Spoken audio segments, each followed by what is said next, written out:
I realized I was feeling very sickly and I was feeling very fatigued, and I used to sleep late in the morning, which is uncharacteristic of me. And I thought about it, and I realized that years ago I had a bad tooth and it had to be extracted, and that was making me feel that way. I decided on one of the visits I'd make an appointment and have my gums checked, and lo and behold, they found out I had severe gum disease.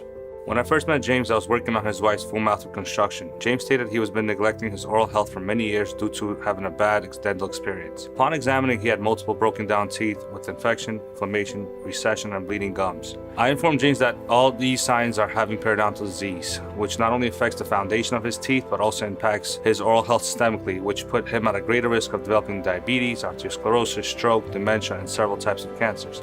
During his consultation, we reviewed his test results, which showed how James tested positive for 8 out of the 11 bacteria known to cause periodontal disease. The blood work portion of the test revealed that his glucose was 7.4, making him diabetic, and his C-reactive protein, which is a protein that the liver kicks out when there's systemic inflammation, which put him at a greater risk of a heart attack or a stroke. When I found out I had diabetes, to be honest, I was shocked.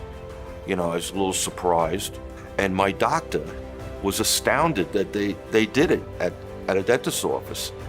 And he raised an eyebrow and he gave me the stick test, and sure enough, I did have diabetes. Based on his test results, I explained to him that he'll be needing some sort of periodontal surgery, which he was really reluctant to have. But then I explained to him that we were able to use the laser to perform a procedure called LANAP, which allows us not to cut or sew, and it's a much less invasive procedure. And by using this laser, we're also able to regenerate bone and tissue reattachment.